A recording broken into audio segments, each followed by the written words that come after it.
Hello दोस्तों, कैसे हैं आप सब। आपकी यूपीएससी की तैयारी अच्छी चल रही होगी। आज के बारे में बात करेंगे। आज की वीडियो में आपकी पॉलिटी में यूपीएससी के बारे में, पब्लिक सर्विस कमीशंस एंड जो स्टेट पब्लिक सर्विस कमीशन होते हैं उसके बारे में। बिना किसी देरी के शुरू करते हैं। आप अपने शॉर्ट्स नोट बनाते रहें, अगर नहीं बना सकते आप तो इस क्लास को बार बार देखते रहें। पब्लिक सर्विस कमीशन तो हमारे एक यूनियन लेवल पे होती है, सेंट्रल लेवल पे यूपीएससी एंड स्टेट लेवल पे अपनी अपनी स्टेट पब्लिक सर्विस कमीशन होती हैं। एंड दोनों की दोनों एक कॉन्स्टिट्यूशनल बॉडीज होती हैं। उसके बाद इसके अलावा एक होती है joint state public service commission. Joint मतलब कि दो स्टेट्स के लिए, ठीक है। लाइक पंजाब एंड हरियाणा के लिए बनाई गई थी फर्स्ट टाइम ये after creation of Haryana in 1966। And ये स्टैचुटरी बॉडी थी, ठीक है। इसमें संविधान के बारे में, इसके बारे में लिखा नहीं हुआ।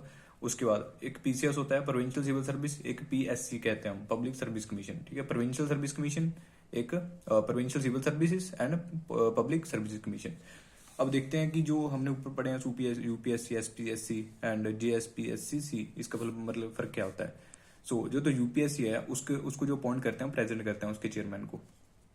एंड जो स्टेट वाले हैं उनको गवर्नर करेंगे। एंड यहाँ पे दो स्टेट की बात हो रही है तो फिर से प्रेसिडेंट करते हैं, ठीक है। याद रखना अपने डिफरेंस। फिर मेंबर की बात करें, यूपीएससी में एक चेयरमैन होता है, ठीक है। और बाकी जो अदर मेंबर हैं वो भी हो सकते हैं, वो फिक्स नहीं किए गए, ठीक है, कितने भी हो सकते हैं वो। एंड इसमें भी सेम है, एक चेयरमैन, बाकी अदर मेंबर फिक्स नहीं किए हुए, नॉट फिक्स। इसमें भी chairman and not fixed other members. Qualification भी कुछ खास मेंशन नहीं की हुई, लेकिन हाँ, हाफ ऑफ द मेंबर्स ऐसा है कि गवर्नमेंट ऑफ इंडिया और स्टेट गवर्नमेंट में 10 साल काम किया हुआ होना चाहिए उनका, ठीक है। मतलब क्वालिफिकेशन ऐसी कुछ है नहीं कॉन्स्टिट्यूशन में या फिर कहीं और। लेकिन इसका है कि जो हाफ आधे मेंबर्स हैं वो गवर्नमेंट ऑफ इंडिया या स्टेट गवर्नमेंट के नीचे 10 साल उनके पास एक्सपीरियंस हो, ठीक है, किसी फील्ड में। टेन्योर इनका जो यूपीएससी का टेन्योर होता है वो 665 होता है, या तो 6 साल रहे या फिर 65 ईयर तक रहे, ठीक है। जो भी अर्ली हो चुका है, जो भी पहले हो गया, तब उनको रिटायरमेंट दे दी जाएगी। और बाकी जो बच गए एसपीएससी और अपना जॉइंट वाला, तो उनकी 6 ईयर्स एंड 62, 6 ईयर्स एंड 62 याद रखना है आपने, इंपॉर्टेंट है ये, ठीक है जी। फ्री में आ सकते हैं ये। फिर रिमूवल प्रोसेस देखें तो प्रेसिडेंट हटाते हैं, ठीक है, क्योंकि जो अपॉइंट करता है मोस्टली वही हटाता है, तो प्रेसिडेंट के ऊपर तो कोई और है भी नहीं कोई, तो प्रेसिडेंट हटाते हैं, ठीक है। सुप्रीम कोर्ट इंक्वायरी वगैरह करती है कि सही हटाया जा रहा है या गलत हटाया जा रहा है। एंड इसमें प्रेसिडेंट हटाते सब में प्रेसिडेंट ही है, ठीक है। बस यहाँ पे सिर्फ एक ही चेंज है कि गवर्नर अपॉइंट कर देते हैं, लेकिन हटाने में प्रेसिडेंट ही आएंगे सब चीज, सब में, ठीक है। चाहे इसमें है, चाहे इसमें है, चाहे इसमें है, ठीक है, प्रेसिडेंट ही हटाते हैं। एंड सुप्रीम कोर्ट इंक्वायरी वगैरह करेगा कि सही हटाया जा रहा है या ऐसे हटाया जा रहा है। उसके बाद अगर यूपीएससी देखें हम, तो गवर्नमेंट ऑफ इंडिया एक्ट आया था 1919 में, ठीक है। उसके बाद यहाँ से निकली ये। फिर उस टाइम पे सीपीएससी हुआ करती थी, सेंट्रल लेवल वाली, 1926 में फिर वो आया। फिर इसको फेडरल पब्लिक सर्विस कमीशन बना देगा 1935 में। फिर फाइनली इसका जो यूपीएससी नाम था वो 1950 में पड़ा था, ठीक है। अदरवाइज आप ऐसा कह सकते हो कि गवर्नमेंट ऑफ इंडिया 1919 में यूपीएससी को क्रिएट किया गया था फर्स्ट टाइम, लेकिन उसका नाम अलग था। सीपीएससी बनी, फिर एफपीएससी बनेगी, फिर यूपीएससी 1950 में बनी थी, ठीक है, आजाद होने के बाद। अगर हम स्टेट लेवल की देखें, एसपीएससी देखें, तो गवर्नमेंट ऑफ इंडिया एक्ट 1935 में आई थी वो, ठीक है। फर्स्ट टाइम 1927 में बनाई गई थी, ठीक है। कहाँ पे? मद्रास में। तो फर्स्ट टाइम जो स्टेट पब्लिक सर्विस कमीशन थी वो मद्रास में बनाई गई थी, आपने याद रखना है। एंड 1927 की बात है ये।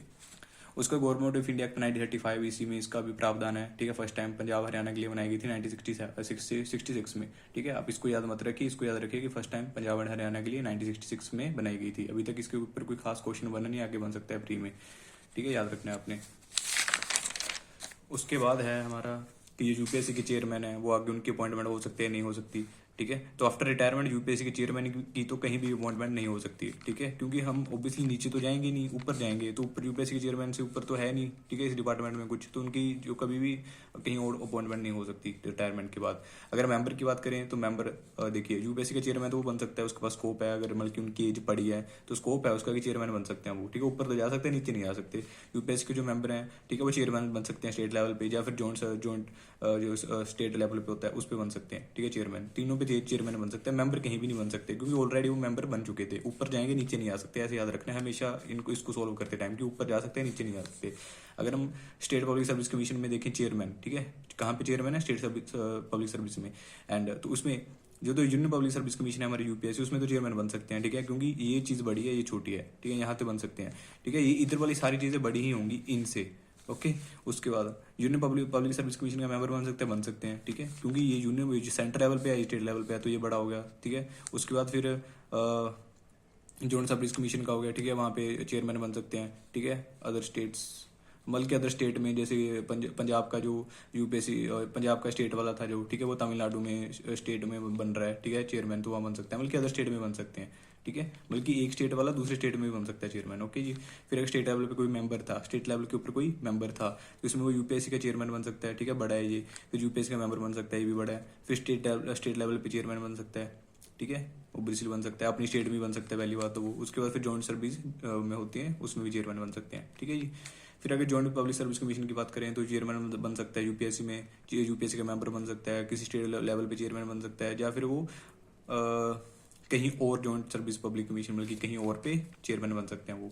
फिर अगर जेएसपी सी की मेंबर की बात करें, ठीक है, कोई मेंबर था तो वो चेयरमैन बन सकता है, यूपीएससी का मेंबर बन सकता है यूपीएससी का, और स्टेट लेवल पे चेयरमैन बन सकता है, ठीक है। अपने याद रखना है हमेशा ये बड़े होंगे इधर वाले छोटे होंगे, तभी आके ये सोल्व कर पाओगे आप, ठीक है। उसके बाद फंक्शन क्या होता है UPSC, the UPSC performs the following functions, it conduct examination for appointment to all the India centre public service and the centrally administrative territories, it assist the state को असिस्ट करती है, transfer matter, promotion matter, discipline making, temporary appointment, president एक साल के लिए किसी को IAS भी बना सकते हैं, ठीक है, किसी मेल फीमेल को किसी को भी प्रेसिडेंट अपॉइंटमेंट कर सकते हैं सिर्फ एक साल के लिए।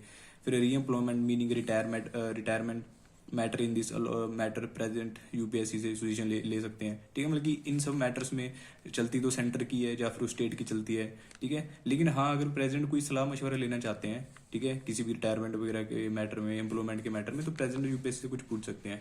उसके बाद individually ministry can reject the UPSC list of candidate, बल्कि इंडिविजुअली जो मिनिस्ट्री है, जैसे रेलवे मिनिस्ट्री है, वो कह रही है मैं तो रिजेक्ट करती हूँ इस कैंडिडेट को, ठीक है, मैं नहीं ले सकती, तो इंडिविजुअल मिनिस्ट्री रिजेक्ट नहीं कर सकती, वो सबको ही अगर ऐसा कि हाँ सबको रिजेक्ट करना पड़ेगा कि हम इस कैंडिडेट को नहीं लेना चाहते।